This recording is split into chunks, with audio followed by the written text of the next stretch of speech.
আসসালামু আলাইকুম বন্ধুরা, কেমন আছেন? আশা করি আল্লাহর রহমতে ভালো আছেন। আমরাও ভালো আছি আলহামদুলিল্লাহ।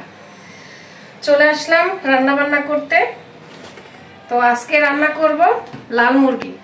শক্ত যে লাল মুরগিটা সেটা নিয়ে আসছে, তো করতে তো অবস্থা খারাপ।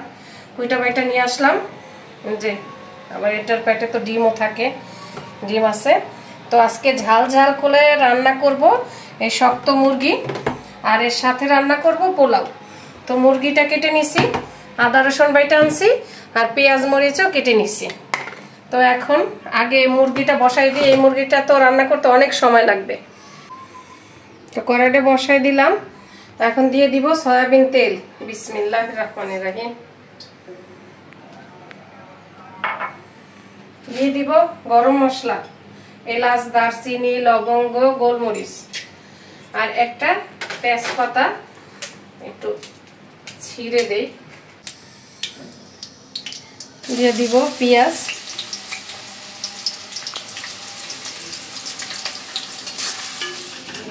তেলের উপরে পেঁয়াজ, গরম মশলা সব কিছু ভেজে নিছি। পেঁয়াজটা বাদামি কালার করে ভেজে নিছি। এখানে আদা রসুন, হলুদ, মরিচ আর ধনিয়া আমি বাইটা নিছি। আর বাটা মশলাগুলো দিয়ে দেব। শক্ত মুরগিটা বাটা মশলা দিয়ে রান্না করলেই স্বাদ বেশি হয়। আর এখানে দিয়ে দিব লবণ।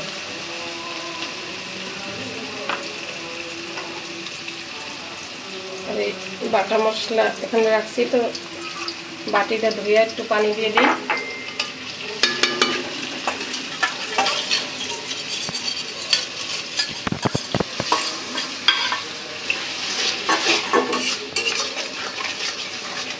মশলাটা কষানো হয়ে গেছে, এখন মুরগির মাংসটা দিয়ে দিব।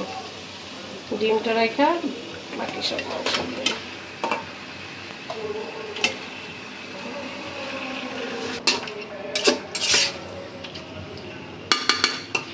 মশলার সাথে ভালো করে মাংসটা কষাই নিব। ঢাইকা দিই।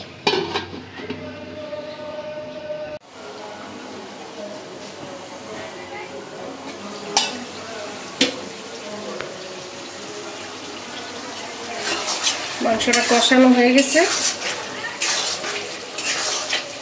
এখন জল দিয়ে দিব। আমি এখানে গরম পানি করে রাখছি। মাংসতে গরম পানি দিলে ভালো হয়।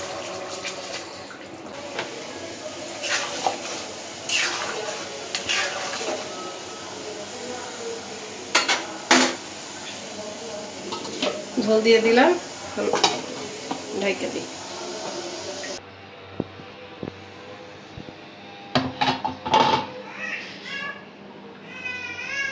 মুরগির মাংসটা রান্না করা হয়ে গেছে, নামাই নিলাম। এর সাথে আমরা রান্না করে নিছি পোলাও। আজকে আমরা মুরগির মাংসটা পোলাও দিয়ে খাবো। রান্নাবান্না শেষ, এখন খাওয়া দাওয়ার পালা। এ পর্যন্ত যারা ভিডিওটা দেখছেন অসংখ্য ধন্যবাদ তাদের। ভিডিওটি ভালো লাগলে চ্যানেলটি সাবস্ক্রাইব করে দিবেন, লাইক, কমেন্ট, শেয়ার করে আমাদের পাশে থাকবেন। আবার দেখা হবে পরের ভিডিওতে। সে পর্যন্ত সবাই সুস্থ থাকবেন। আল্লাহ হাফেজ।